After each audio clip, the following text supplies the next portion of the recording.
Indian റെയിൽവേയെപ്പറ്റി പറയുമ്പോൾ അത് വെറുമൊരു ഗതാഗത സംവിധാനത്തിന്റെ കഥയല്ല. അത് ഏകദേശം 170 വർഷമായി ഇന്ത്യ എന്ന ഈ മഹാരാജ്യത്തിന്റെ സിരകളിലൂടെ ഓടുന്ന ഒരു ജീവനാഡിയുടെ കഥയാണ്. നമ്മുടെ ചരിത്രത്തെയും സ്വപ്നങ്ങളെയും ഭാവിയെയും എല്ലാം ഒരുമിപ്പിക്കുന്ന ഒരു വലിയ ഇതിഹാസം. ഒന്നാലോചിച്ച് നോക്കിക്കേ, ഓരോ ദിവസവും ഏകദേശം 2 കോടി ആളുകൾ, അതായത് ഓസ്ട്രേലിയയിലെ മുഴുവൻ ജനങ്ങളും ഒരുമിച്ച് യാത്ര ചെയ്യുന്നതിന് തുല്യം. അത്രയും പേരെയാണ് ഇന്ത്യൻ റെയിൽവേ എല്ലാ ദിവസവും അവരുടെ ലക്ഷ്യസ്ഥാനങ്ങളിലേക്ക് എത്തിക്കുന്നത്. ഇത് ലോകത്തിലെ തന്നെ ഏറ്റവും വലിയ റെയിൽവേ ശൃംഖലകളിൽ ഒന്നാണ്.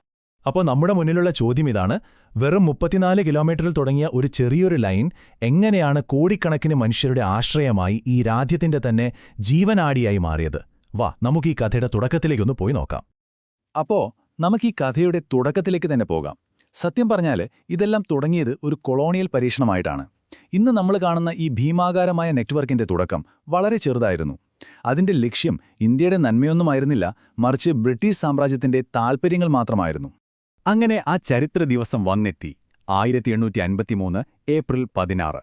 3 ആവി എഞ്ചിനുകളും 14 കോച്ചുകളും പിന്നെ 400 യാത്രക്കാരുമായി ഇന്ത്യയിലെ ആദ്യത്തെ ട്രെയിൻ ബോംബെയിൽ നിന്ന് താനെയിലേക്ക് നീങ്ങി. വെറും 34 കിലോമീറ്റർ ദൂരം. പക്ഷേ അത് ഏഷ്യയുടെ തന്നെ റെയിൽ ചരിത്രത്തിന്റെ തുടക്കമായിരുന്നു. അപ്പോൾ എന്തിനായിരുന്നു ശരിക്കും ബ്രിട്ടീഷുകാർക്ക് ഇന്ത്യയിലൊരു റെയിൽവേ? അവരുടെ ലക്ഷ്യങ്ങൾ വളരെ ക്ലിയറായിരുന്നു. ഒന്നാമത്തെ കാരണം പക്കാ എക്കണോമിക്. ഇന്ത്യയുടെ ഉള്ളിൽ നിന്ന് പരുത്തി, കൽക്കരി പോലുള്ള സാധനങ്ങൾ തുറമുഖങ്ങളിലെത്തിക്കണം, അവിടെ നിന്ന് ഇംഗ്ലണ്ടിലേക്ക് കപ്പൽ കയറ്റണം. രണ്ടാമത്തേത് മിലിറ്ററി. രാജ്യത്തെവിടെയെങ്കിലും ഒരു പ്രതിഷേധമോ കലാപമോ ഉണ്ടായാൽ പട്ടാളത്തെ പെട്ടെന്ന് അങ്ങോട്ടെത്തിക്കാൻ. പിന്നെ മൂന്നാമതായി പൊളിറ്റിക്കൽ. തങ്ങളുടെ ഭരണകേന്ദ്രങ്ങളെ തമ്മിൽ ബന്ധിപ്പിച്ച് ഭരണം എളുപ്പമാക്കുക. ഇതിനുവേണ്ടി അവർ കൊണ്ടുവന്ന ഒരു സിസ്റ്റമായിരുന്നു ഈ ഗ്യാരണ്ടി സിസ്റ്റം. ഇതെങ്ങനെയാ വർക്ക് ചെയ്യുന്നതെന്നറിയോ? റെയിൽവേ പണിയുന്നത് സ്വകാര്യ ബ്രിട്ടീഷ് കമ്പനികളാണ്. അവർ മുടക്കുന്ന പണത്തിന് ബ്രിട്ടീഷ് ഗവൺമെന്റ് 5% ലാഭം ഗ്യാരണ്ടി കൊടുക്കും. ഈ ലാഭമൊക്കെ പോകുന്നത് ബ്രിട്ടനിലെ ഷെയർ ഹോൾഡർമാർക്കാണ്. ഇനി വല്ല നഷ്ടവും വന്നാലോ? അത് കൊടുക്കേണ്ടത് ഇന്ത്യയിലെ ജനങ്ങളുടെ നികുതി പണത്തിൽ നിന്നും. ചുരുക്കി പറഞ്ഞാൽ ലാഭം അവർക്ക്, നഷ്ടം നമ്മ. പക്ഷേ ഇവിടെയാണ് കഥയിലെ ഏറ്റവും വലിയ ട്വിസ്റ്റ് വരുന്നത്.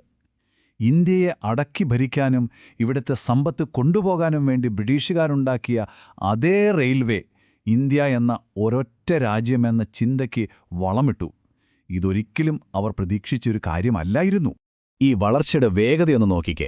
വെറും 40 വർഷം കൊണ്ട് 1860-ൽ ഏകദേശം 1300 കിലോമീറ്റർ മാത്രമുണ്ടായിരുന്ന റെയിൽപാത 1900 ആയപ്പോഴേക്കും 40,000 കിലോമീറ്റർ മുകളിലായി. ബ്രിട്ടീഷ് ഭരണം ഇന്ത്യയുടെ എല്ലാ കോണുകളിലേക്കും പടർന്നു കയറുകയായിരുന്നു.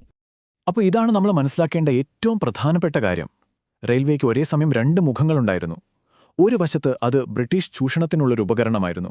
പക്ഷേ മറുവശത്ത് സംഭവിച്ചത് വേറെ ഒന്നാണ്. അതുവരെ തമ്മിൽ വലിയ ബന്ധമില്ലാതിരുന്ന പല നാട്ടുരാജ്യങ്ങളിലെയും മനുഷ്യരെ ഈ റെയിൽവേ ഒരുമിപ്പിച്ചു. ഗാന്ധിജിയെപ്പോലുള്ള നേതാക്കൾക്ക് രാജ്യമെമ്പാടും യാത്ര ചെയ്യാനും സ്വാതന്ത്ര്യ സമരത്തിന്റെ ആശയങ്ങൾ പ്രചരിപ്പിക്കാനും സാധാരണക്കാരുമായി ഇടപഴകാനും ഇതേ റെയിൽവേ തന്നെ സഹായിച്ചു. അങ്ങനെ നമ്മൾ കഥയുടെ അടുത്ത ഘട്ടത്തിലേക്ക് എത്തുകയാണ്. സ്വാതന്ത്ര്യം. ബ്രിട്ടീഷ് താൽപ്പര്യങ്ങളുടെ ചിഹ്നമായിരുന്ന ഈ റെയിൽവേ എങ്ങനെയാണ് നമ്മുടെ സ്വന്തമായത്? നമുക്ക് നോക്കാം. 1947-ൽ ഇന്ത്യയ്ക്ക് സ്വാതന്ത്ര്യം കിട്ടിയപ്പോൾ രാജ്യം വിഭജിക്കപ്പെട്ടതുപോലെ തന്നെ നമ്മുടെ റെയിൽവേ ശൃംഖലയും 2ആയി മുറിഞ്ഞു. വിഭജനത്തിന്റെ വേദനയും ദുരന്തവും ഏറ്റവും കൂടുതൽ കണ്ടത് ഒരുപക്ഷേ റെയിൽവേ സ്റ്റേഷനുകളിലും ട്രെയിൻ കമ്പാർട്ട്മെന്റുകളിലുമാവാം. ലക്ഷക്കണക്കിന് അഭയാർത്ഥികളെ അതിർത്തിക്ക് അപ്പുറത്തേക്കും ഇപ്പുറത്തേക്കും എത്തിച്ചുകൊണ്ട് ആ ദുരന്തകാലത്തിന് റെയിൽവേ മുഖസാക്ഷിയായി. അതിനുശേഷമാണ് സ്വതന്ത്ര ഇന്ത്യ ഒരു നിർണായകമായ തീരുമാനമെടുക്കുന്നത്. 1951-ൽ അതുവരെ പല സ്വകാര്യ കമ്പനികളുടെ കയ്യിലായിരുന്ന റെയിൽവേയെ മുഴുവൻ സർക്കാർ ഏറ്റെടുത്തു.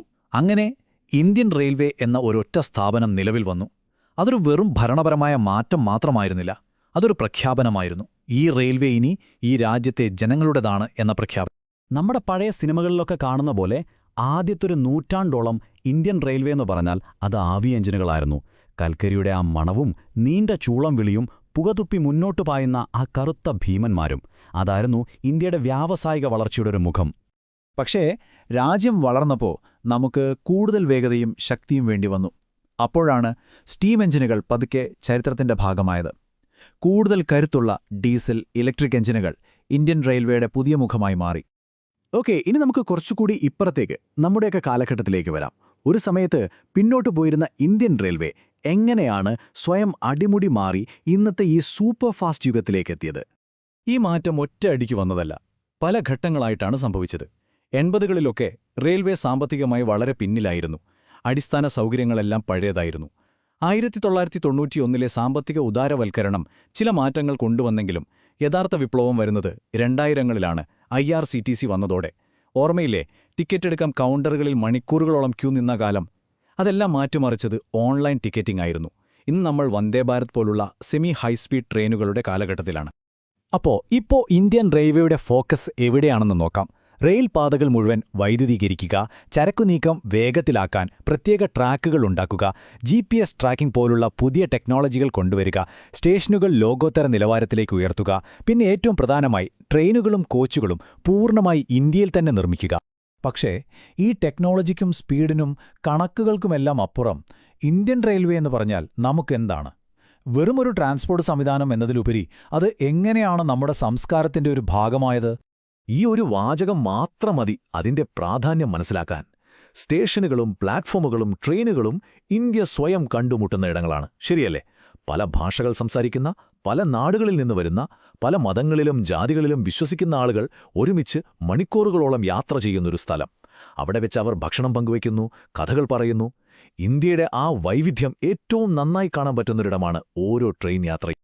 ചുരുക്കി പറഞ്ഞാല്, ഒരു കൊളോണിയൽ താൽപര്യത്തിനു വേണ്ടി 34 കിലോമീറ്ററിൽ തുടങ്ങിയ ഒരു ചെറിയ പരീക്ഷണം ഇന്ന് 68,000 കിലോമീറ്ററിൽ അധികം നീളമുള്ള ഒരു രാജ്യത്തെ മുഴുവൻ ബന്ധിപ്പിക്കുന്ന ഒരു വലിയ ശൃംഖലയായി മാറിയിരിക്കുന്നു. ഇന്ത്യൻ റെയിൽവേയുടെ ഈ യാത്ര ഇന്ത്യ എന്ന രാജ്യത്തിന്റെ തന്നെ യാത്രയുടെ ഒരു നേർക്കാഴ്ചയാണ്. ഒരു രാജ്യത്തിന്റെ മുഴുവൻ കഥയും പേറിയോടുന്ന ഈ ട്രെയിനുകൾ ഇനി എങ്ങോട്ടായിരിക്കും നമ്മളെ കൊണ്ടുപോവുക?